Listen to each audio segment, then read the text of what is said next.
So, welcome everybody to the UK Skype. Hope you are all well. I welcome you all, Dwayne and Ava and everybody. And I'm here with Peter and Gwen. Hello everybody, nice to speak to you again. This week I've just got 4 dreams I'd like to discuss, 2 of which I had actually last night. First of all, I was actually on this ship, obviously a liner or some such thing, and it appeared to be sinking because I was right at the, what they call it, the stern, the back end, the blunt end, and I was frantically trying to sweep the water off the deck with a broom. There was nobody else sort of with me, but I was aware vaguely of other people behind me scattering about in panic.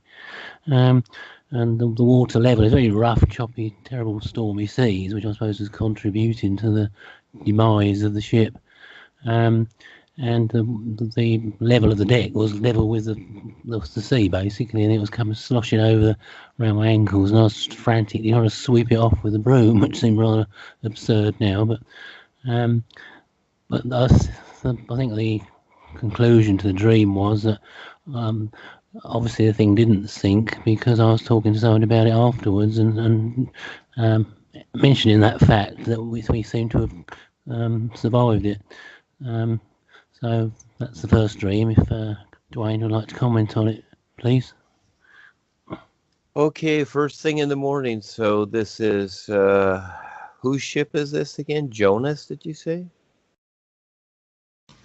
I don't know whose ship it actually was. Oh, I thought you said Jonas. I was thinking of Jonas the whale, but go ahead. No, it was just a ship, but I don't know who owned it. But we want to look at, it's the dream experiences, they're little messages and hints. And so you kind of want to look over, many times it's a personal thing for the most part, because we're getting through our personal self first here and just learning to recognize a whole lot. So you want to look at the characters and the idea of this, okay? So there were other people there? Only sort of in the background, really, except right at the end when I seemed to be speaking to somebody after the event and saying that we'd survived it. The ship didn't actually sink. But during the course of the actual event, I was aware of there being other people in the background, but I didn't actually see them or speak to them or anything. I seemed to be on my own trying to sweep this water off the back of the boat. Okay, well, was the impression it was your ship or what? You seem to be concerned about it, so it would... Well, I think the concern arises from the fact that I was on it and it seemed to be sinking. I didn't actually own the thing, as far as I'm aware. I've no idea whose ship it was. There wasn't that much detail in the dream. It was just a ship. What did you do previously before you came into this with us? What were you into or whatever? Sorry, I don't understand. Were you into some spiritual path or religion or... Oh, before the new presentation. Oh, right. So I thought we were talking about the dream. No, not really. I'd certainly turned my back on religion already. I come to the conclusion it was a lot of poppycock, basically, and was more interested in matters that you seem to be dealing with in the survival of death and what happens afterwards and higher realms and all the rest of it, and not having to come back here. I'd already come to that conclusion. I didn't want to do that anymore.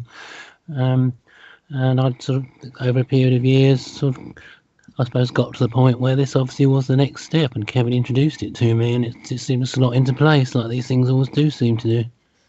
Yeah, okay. So the ship itself, it's you're writing something out. So again, it can be a variety of things, but many times you're sweeping the deck, okay? So again, and you're sweeping the water off the deck, and the concern is the ship will sink, but it's not going to sink. So, again, many times it's usually the personal self.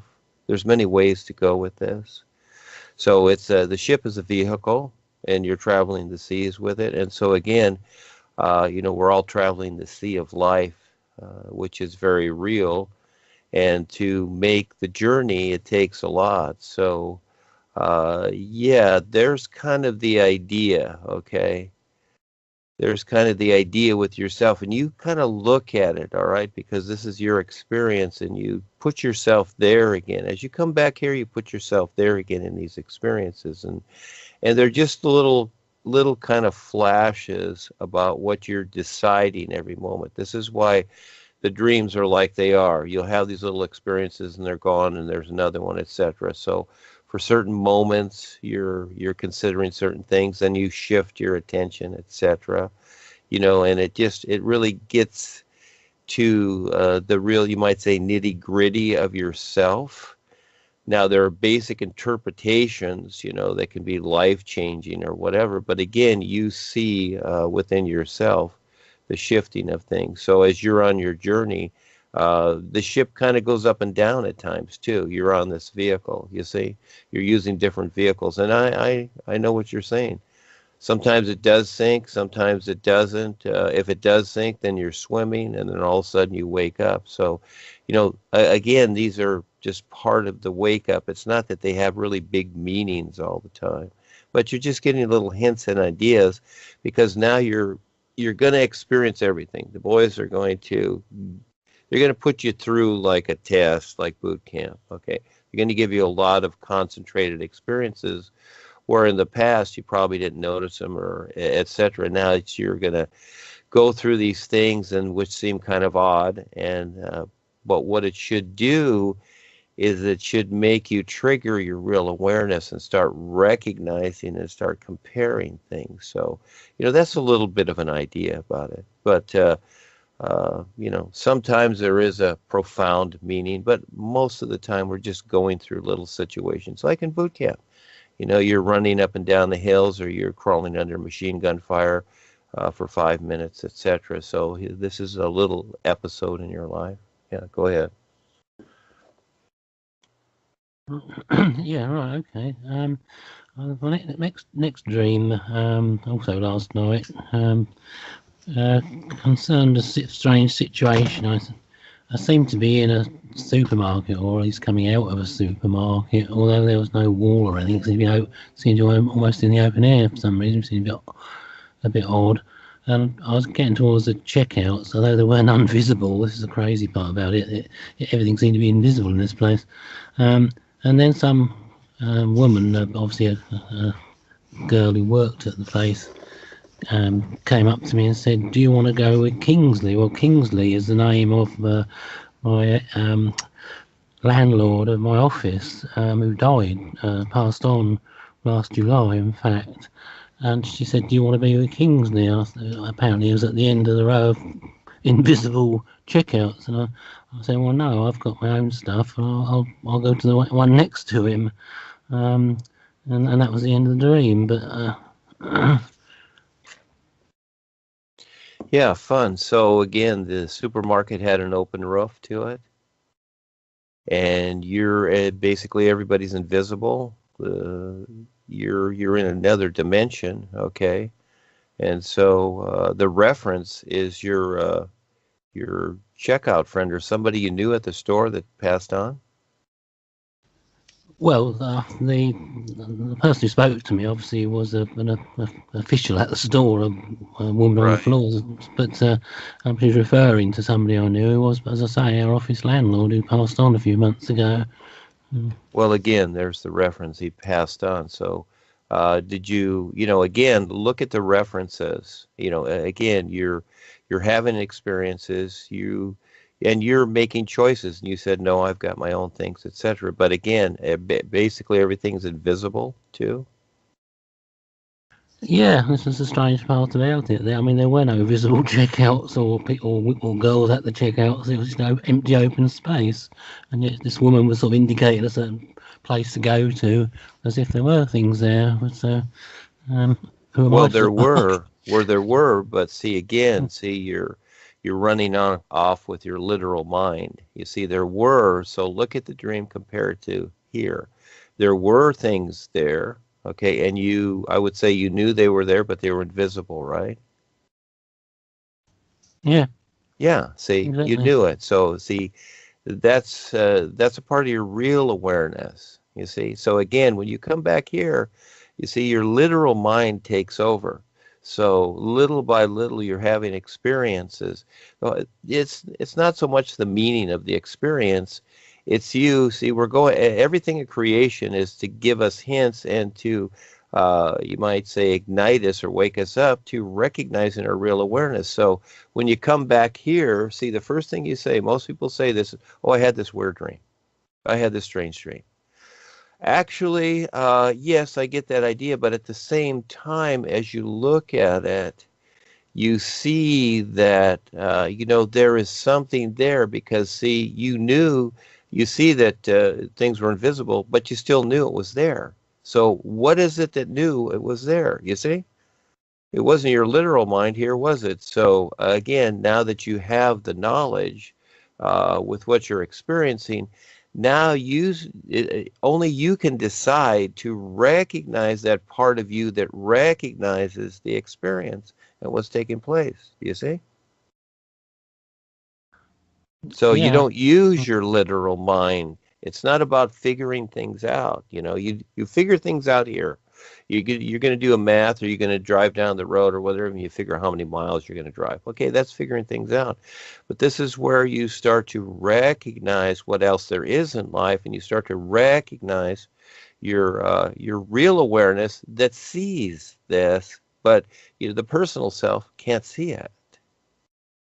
So that's a decision you make to explore that or not, you see, because there's a lot more going on than your literal mind can see. So that's the idea of the experience, and the roof is open. So in other words, you're in a place that's all open. It doesn't have a roof on it like your house does, you see. Your roof is all enclosed because of your literal mind. It's an enclosure you've created. But you're in an experience that isn't enclosed. It's a whole different experience. And so this is where you learn to see it and recognize it, you see. And again, what is recognizing that? Your personal self doesn't. You come back here, your personal self goes, oh, I had this weird experience. I couldn't see anything. Well, if you decide not to see what you already knew is there, then you won't. But if you start to look at your real awareness that sees it, then all of a sudden you're going to start to recognize more than just that personal mind that you're hung on to, you see? Right. Yeah. Yeah, I mean, it's that subtle. It's very subtle. Mm. It's very subtle, like just looking at the sun and deciding to see what it's demonstrating. It's very subtle. It's not going to be a big billboard in the sky. That's how life is. So you're seeing something else that's already there, but the personal self doesn't see it. You see? But the real you knows it's there. See? So this is learning to see things, because see, again, when you might say normal with your real awareness, well, then you just go through the checkout and everything would be fine, but basically that's what you're doing anyhow, because that's the real part of you. But coming back here, this personal self, you see how restricted it is. It can't see that. It doesn't know what's going on, but the real you does. Right. I mean, I did wonder if, in view of what this woman said, whether I was actually being invited to sort of cross over, from what she was saying. Did I want to join him, This was the thing, because he'd passed over in the last few months. I decided I didn't want to just yet, because I've got other things I wanted to get done, but perhaps I misinterpreted it. It's not that. It's just there's many ways. There's 1,000 ways to interpret it. Again, it's like whatever you have in your house, what you bought at the store, and maybe now you decided you don't want to eat it. So you can interpret it in many, many ways. And the thing is that I would say that one way to do it is that, yeah, that's a hint as to where that you were somewhere else also, you see?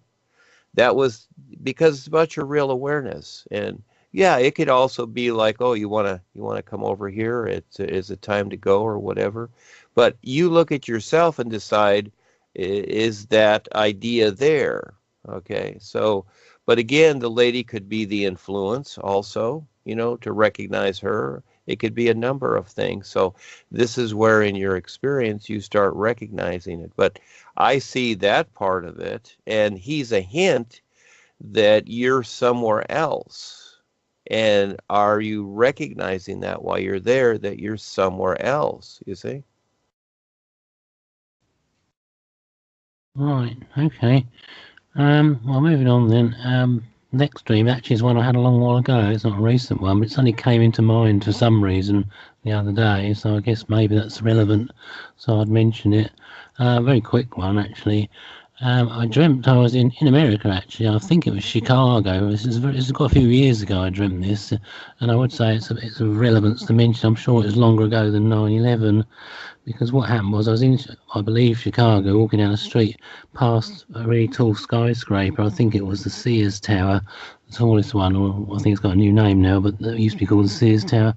And suddenly I was aware of this horrendous splat and looked round, and there was this huge sort of I can only describe it as what looked like a massive pizza about 10 feet across. And I suddenly dawned on me it was a person, or the remains of a person, who had obviously come off this building. Which was a bit sort of unnerving, but that was the end of the dream. I don't know why I dreamt it. And I say it was before 9/11 when I heard about all these people jumping off the Twin Towers and all the rest of it, and the thuds they made, according to the people who were unfortunate enough to be close by at the time. So I don't think it was that influenced it. It was longer ago than that, but it's a rather gruesome experience, and I just wonder why on earth I dreamt it. Well, I too wonder why I have certain experiences, etc. So there's parts of us that are all over the place. So figuring all of it out accordingly, I'm not going to go over everything and try and figure it out, but we get these ideas like the big pizza and whatever. You will sometimes see, different ideas of different people or whatever, and you can see something like that or whatever. I have these all the time, and discuss them with others too, what they see, etc. So, instead of really going into that, but again, step back and look at it. And if it's there, if it means something, fine. If it doesn't, it's like walking down the street. Not everything means something. So, on the real side, we're going through experiences too. I go through a lot of things all the time. And sometimes I'm just going somewhere, having some experience or meeting somebody, and that's it, or etc. And so we're all doing that, and there can be a meaning there, but it just things get a little lengthy. So go ahead and tell the next one.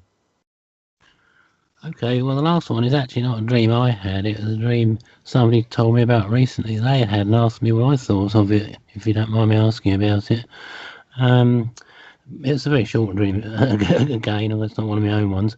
This lady I know, it was a client actually in my accountancy practice, she said that she dreamt she was in this field with her teenage son, and they came across two open graves, and the next thing she knew, each one was laying in one of these open graves. Then after that, she was sort of find that a bit panicky sort of situation, and then a few minutes later she found that they were back on the surface again and walking away, and she just wondered what, if any, there was any significance to this rather sort of alarming dream. Oh, there could be. Again, it's something like that looks more like a warning. She was in the grave and she was out, so that can be a warning. And so we all go through experiences lifetime after lifetime. We've been in and out of the grave. We've been many places, and there can be something coming up.